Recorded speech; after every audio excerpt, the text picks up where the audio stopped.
Now your next comedian, I've been there with him since he started as a young, fresh-faced boy with big shining eyes. He's still that young, he still is. He hasn't changed a bit. You know, from a town like mine, you know, where they might use fucking chest freezers at the end of the driveway as a garbage bin. Give it up, everyone, for you. The man you came to see tonight, Tim Kraft.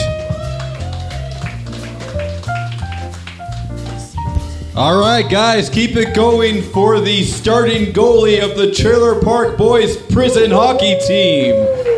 He kind of looks like that, right?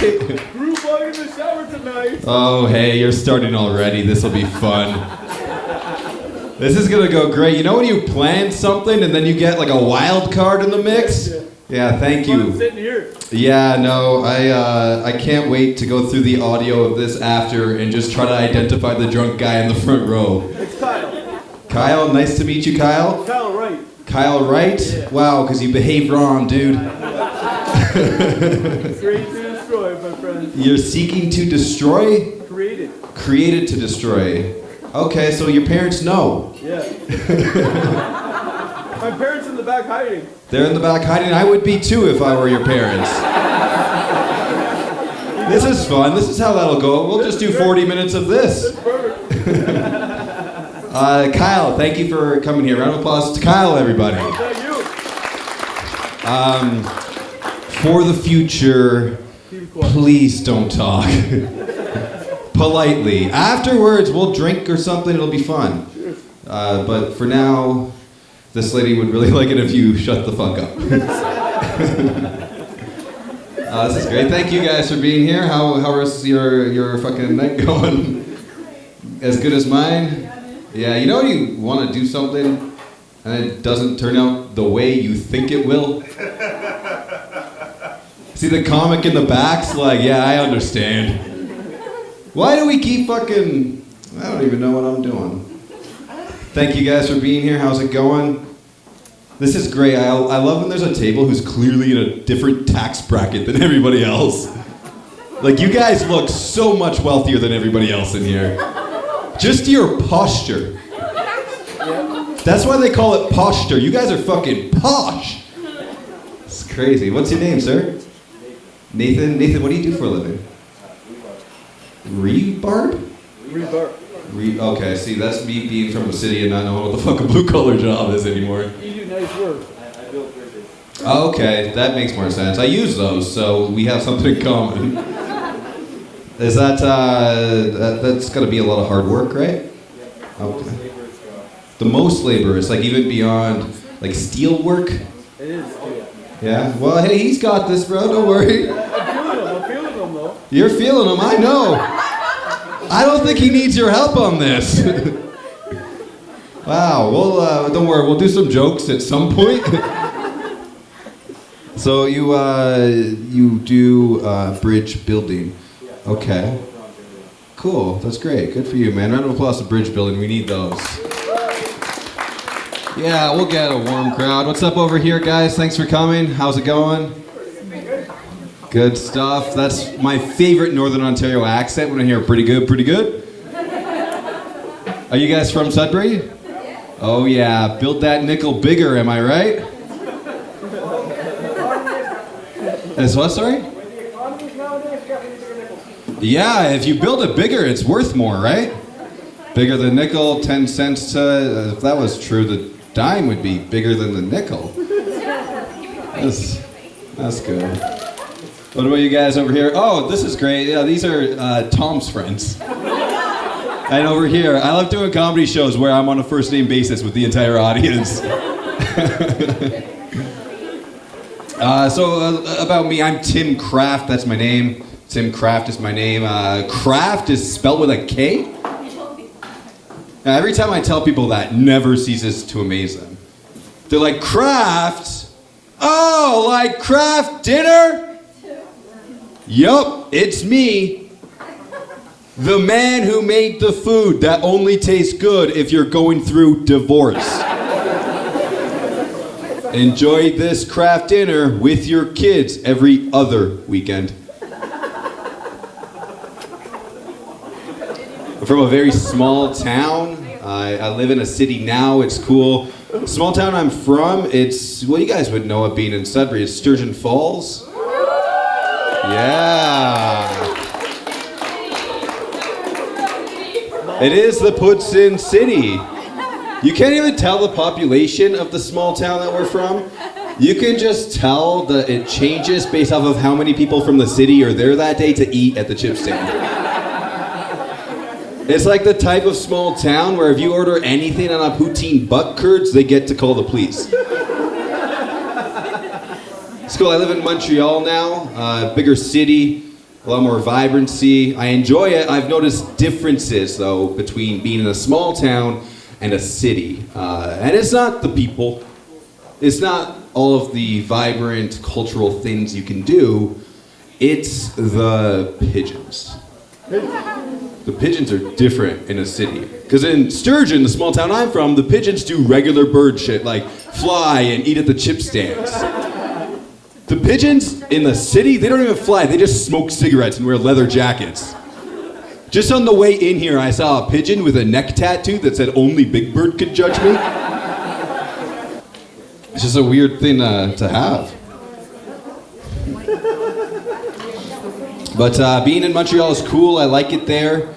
My favorite thing, I figured it out because you can do so much here. I figured out my favorite thing to do in Montreal, by far my favorite thing to do, is go driving. Yeah, I love driving in Montreal because we don't have any stop signs. We just have a bunch of reassuring signs letting me know that everything's gonna be alright.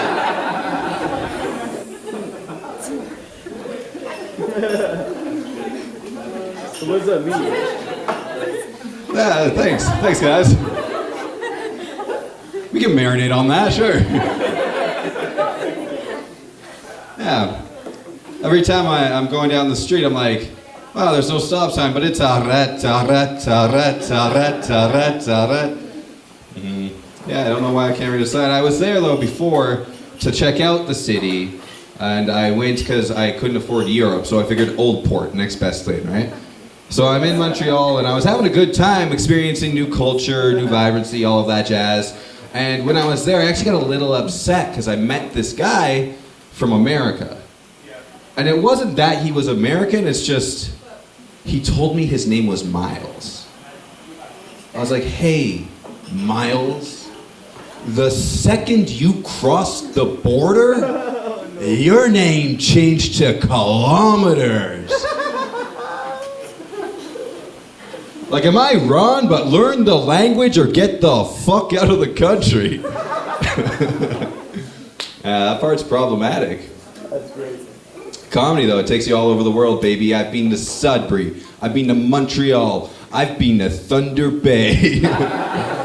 Yeah, I know, it's a bad place. Thunder Bay is probably the worst place you can go in Canada, by far. And you can tell it's the worst place because the entire tourism sector is predicated off of this thing called the Sleeping Giant. And that's not even in Thunder Bay, it's something they can just see. The Sleeping Giant is just this large piece of land that over time it's eroding and it looks like a large sleeping man. Which is a testament to how depressing that place is that even the fucking land needs to go back to bed. Thunder Bay is so depressed that when you drive in there on the road sign, it says, "Welcome to Thunder Bay. Terry Fox gave up here."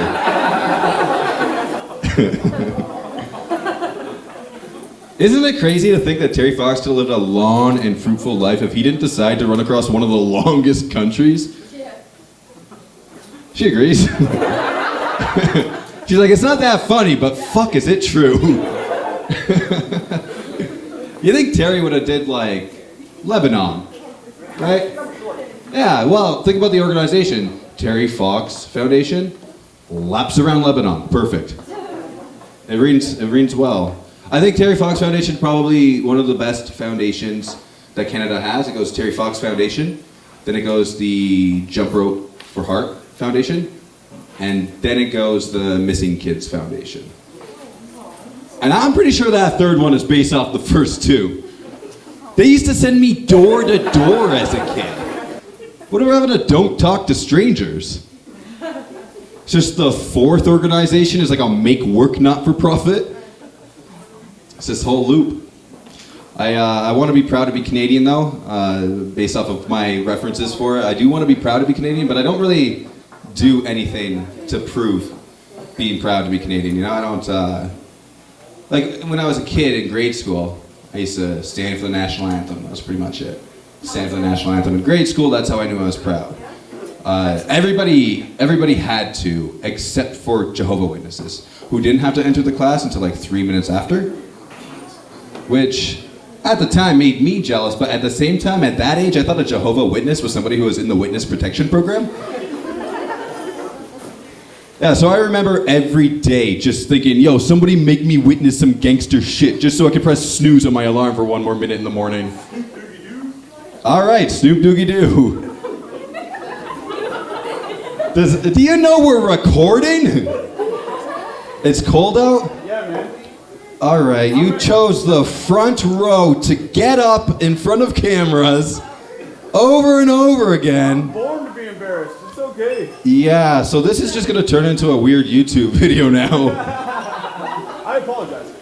Well, hey, as long as you say you're sorry and keep doing it, nobody cares.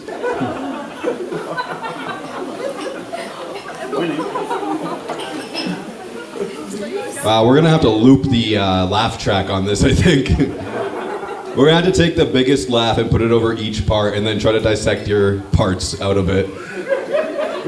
The camera guy's gonna have to do so much more fucking work now. You think you're ruining my night? Think about him. I apologize. Hey, you apologize. Just keep doing it, please. I paid $5 to get in. Yeah, I know. We should have charged you more if we knew we had to deal with you this much. Smile, it's Kyle. It's Kyle. Gotta love him. Kyle, what the fuck do you do for a living, bro? Me? Yeah. I insulate. What? Insulate. Oh, you insulate. Okay, I heard like 2 words jumbled together because you've had so many drinks. I insulate. You insulate. Okay, what do you, houses? We work for the mines, fucking around all the industrial piping, going to the smokestacks. Oh, shit. I can't believe people trust you with responsibility. I'm a lot better when I'm sober. Okay. I'm a lot quieter too. Is it alcohol? Yes. How much alcohol? A little bit. Okay. If you're on YouTube later, are you gonna flag it? Not a chance. Oh, this is perfect, guys. Give it up for Kyle the Insulator. Kyle, I wish you had a more insulated childhood. Me too. Yeah. I was on a clothesline between 2 pit bulls. Between 2 pit bulls? Yeah. Wow, I wish the pit bulls were hungrier. Oh, that's kind of too mean. You're okay with this, right? We're just having fun? And I had a noose, not just no choke collar, you know? Wait, you were on a noose with pit bulls. Yeah, Were there sharks with laser beams? No. On the clothesline in the backyard. On the clothesline in the backyard. You can only run Okay. so far. Man, I knew there was a reason why I fucking left Sudbury. Yeah, I know. We're not all built the same, buddy. No, you're like only half built, it seems. Your parents stopped at the waist and just figured, the head'll figure itself out. Oh, man. No, I'm pretty sure it was the festival in Killarney. The festival in Kearney? Killarney, Beer Fest. How the fuck do you think I know all this shit? You should, bud. I should know Killarney Beer Fest. Yeah, but- Yeah, I should wake up. I should read about Killarney Beer Fest. Maybe talk about the Colgate Hour or some other obscure references that don't make any sense. Yeah, okay. So what do you do at the Killarney Beer Fest? Oh, I know. Drink. All right. I'm going to do more material, Kyle. We could keep doing this throughout the show, though. Be quiet. Okay. Well, I don't mind. I think these people like it a lot more than my material. I don't care. I've only got like 30 minutes of material, and this is like 5 additional minutes now. So, economically, this works. I like talking about movies and TV because that's like I work for a website for a living. So I do interviews with people who are like actors and stuff. I recently got to interview Danny Trejo. Do you guys know who that is? Yeah, of course you do. You're like 50, so people who know Danny Trejo are usually 50. I know that you guys probably don't know Danny Trejo, eh? Oh, you do? Like Machete and stuff? The boys do. Do the girls know Danny Trejo? Oh, that's how we. That's why you guys are sitting at different tables, eh? You guys are divided by Danny Trejo. I hope he never sees this. Anyways, yeah, I got to interview him, and I was excited for it because I'm like a big Danny Trejo fan. I love his films, but I was kind of taken off guard during it because he roasted me during our conversation. So how these work is we jumped in a Zoom call, and the second I got in the Zoom call, Danny said to me, he's like, "Hey Tim, I like your shirt." And I'm like, "Oh, that's a really nice thing to say. Thank you so much." He's like, "Yeah, my daughter has the same one." Damn, Danny. It is embarrassing. Meanwhile, through the Zoom call, I can see him typing with just 2 index fingers. That guy's like 70 years old, eh? That's intense. Good for him, keeping up those movies at 70 years old. We were doing an interview for his new movie. It's called 70-Year-Old Man Beats the Shit Out of 30-Year-Olds. Yeah.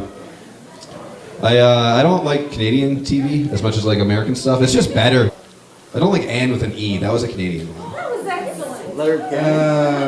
All right, not now. We just covered it. Let me do the joke. I gotta have some continuity here. Anne with an E isn't that good. Well done. It was well done. I just didn't like the title. Like, what do you mean with an E? Like, oh, good thing you specified that it's Anne with an E, not Anne, the indefinite artifact that comes before a word that starts with a vowel. Like, if they didn't specify, do you think I would have just been sitting at the TV like, "Anne what? This fucking Anne what?"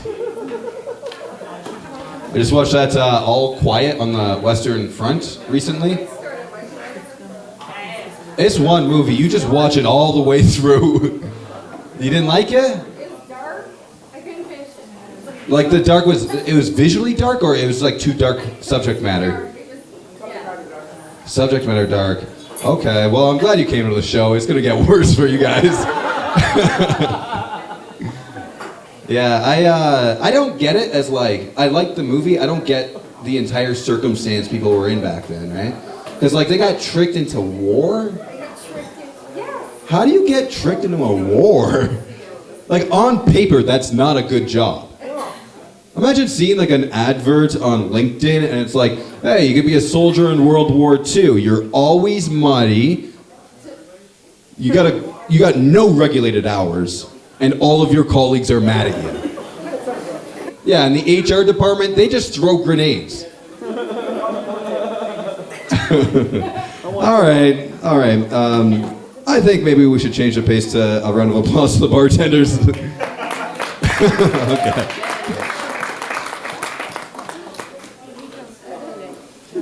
Make sure you tip your bartenders. That's a good thing to do. And I'm adamant about that because when I was in university, I used to work as a bartender or a server or a host. I do that all the time. And it's not that easy of a job. It can be difficult because you got to work with people, right? Ignorant people. Yeah, this is ironic. Yeah. You and me, you're gonna fucking kill me after this, huh? I can tell by the way you're looking at me. You've seen Dahmer, haven't you? Oh yeah. You're gonna come up to me and tell me you can take some pictures of me? No? No evidence, eh? We'll have a drink after. It'll be fun. I love you, Kyle. I'm just saying that so I don't get stabbed after. You guys got my back. Help me if he does anything, please. We're all very nice people here, but relax. I think so, yeah. I'm just joking around. That's the whole concept of... Celebrate. Yeah, sorry. You made yourself laugh with that one. Sure, that's why I came in here. Yeah, no, I thought if there's anywhere that's safe, it's the little Montreal, right? Yeah, so, tip your bartenders. Adamant about that because I used to work as a bartender and a server and a host, and people don't realize it's actually a difficult job. It is. Right, because people come in and they say things to you nonstop that they think is clever, but it's actually the same shit you heard 10 times already that day. Like I remember when I was hosting all the time, I used to have people come in, like for example, one day I had a family of 5 come in, and they said, "Hey, we'll take the best seat in the house." And that's ridiculous, because how does an entire family of 5 expect to fit on my face?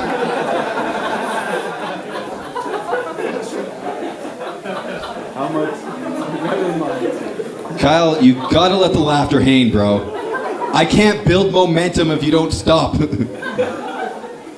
I have like 4 tags for that joke. Can't even do them How now. would you know the difference? Eat out the difference? What does that mean? They're all sitting on your face. Eat out the difference. Oh my god, dude. I don't know how that was even logical. That didn't make sense, right? Am I crazy? Does that make sense? No. You're like, don't bring me into this. Are you saying a little bit because he's behind you? It was just like obliquely related, right? Well, cheers to Kyle and drinking, guys. I like drinking a lot. I understand why you like it. I fucking love it, man. I drink all the time. I like beer, you know, I like whiskey, I like gin, I like all my kids equally. That's how I approach it. I think whiskey is my favorite drink to have, but they say with whiskey you actually have to be careful because there's that stereotype that whiskey can make people angry. And that's not me. I'm like the nicest person I know, but I can kind of see what they mean. Because the other day I had about 7 or 8 glasses of whiskey, and eventually I just found myself upset and squinting. I was like screaming, like, turn your high beams down. I'm trying to drive.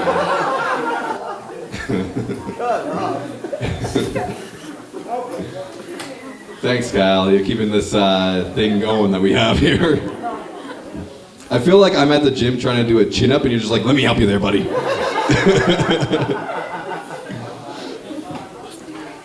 Yeah, I think I'm happy, though. I try to be. Yeah, you are. Do you enjoy... Thanks. Yeah. Do you enjoy your job? Yeah, I do. Yeah, it makes you happy? Just insulating stuff's like, fuck, that drives me. It actually sucks. It sucks? Sometimes it sucks. Okay. But I enjoy the different sceneries, the different... You said you work in a mine, and you enjoy the sceneries? This is amazing, guys. I'm gonna have so much crowd work cuts out of this. What kind of scenery? Do you mean like on the way to there? Sometimes in the Tim Hortons lineup. The scenery in the Tim Hortons lineup? I fucking knew you were a Tim Hortons guy. You hate country style. All Tim Hortons. Roll up the rim to win, buddy. That's your double go-to. What do you order at Tim Hortons? Just kidding, I don't care. I think I can work at a Tim Hortons and be happy for the rest of my life. I don't think For sure. No, I totally could. As long as that Tim Hortons was located in a hospital. Because that's what happiness is to me, right? Yeah. Because like no matter how bad of a shift I'm having, I'm still having a better day than literally all of my customers. I like how you look at it that way, man. Thanks, yeah, because that's what happiness is to me. It's like I don't care if I'm happy, I just care if I'm happier than the people immediately around me. That's good vibes. Okay. So what hospital do you work in? Oh my god. I don't know, man. We should probably stop doing so much crowd work with ya. Can we, for the next 20 minutes, I'll just do jokes, no more crowd work? You betcha. Do you promise, Kyle? Yep. Kyle, what do you bet on this? I bet you your money back for this show that you can't go another 20 minutes without talking midway through it. I'll bet you I'd take a whole week off of work if I talk again. We'll take a whole week off? Yeah. Dude, I was like $5. They're like, nah, take half my check. All right, yeah, let's do that, sure. That's cool with me. Anybody want to play game pool? Yeah, there we go, already. Okay, I'm gonna actually do some material now. Please let me, and then afterwards we can shoot the shit and have beer. Okay? Cool. Cool.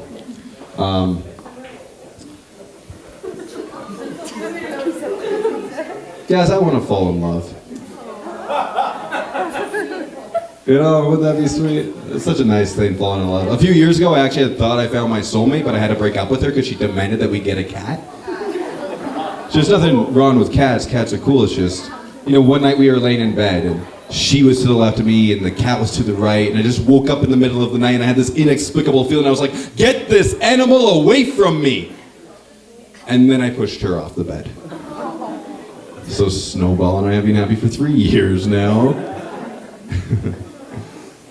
I don't know. I think like being in a committed relationship is like a difficult thing, right? Because I don't even really understand what that means, right? Like what is commitment? And I thought I understood it because I was in a relationship before where the entire relationship, the commitment was just her and I waiting for each other to die. That's that level of commitment, right? Like for example, there was one night I had gotten drunk and I smoked an entire pack of cigarettes. And in the morning, when we woke up, she wasn't worried about my health. She was worried about my health insurance. And just so when I die, she can call her friends like, hey guys, he's finally dead, lunch is on me. But it's okay, I do it back to her, because I figured out her kick was high in sugar snacks. So I used to leave Dunkaroos around the house, like better hope your organs don't collapse or daddy's getting a fresh pair of Jordans. I actually am in a relationship now, I enjoy it a lot. It's got its ups and downs, so like you gotta meet their parents, and that can be tough, you know? Like certain circumstances can be different. For her, it was easy with my parents, because my parents are so like normal. Now you just, like I told her, hey, when you meet my parents, here's the way that you meet my dad. Just tell him what you like, and he'll put that in the fridge. That's the entire thing. So when she goes to my dad to tell her, or to tell him what she likes, she walks up to him and she goes, hey, Tim's dad, I like prepaid Visa cards. Yeah, whatever you're gonna put in the fridge, just put that on a prepaid Visa card. I'll take that instead. She's also always asking me for $5,000 in iTunes cards. Yeah, we don't really talk, we mostly just email. And I actually just want a free cruise to the Bahamas. And my best friend is a Nigerian prince. All right, guys, I've been Tim Kraft. Thank you very much. Have a good night.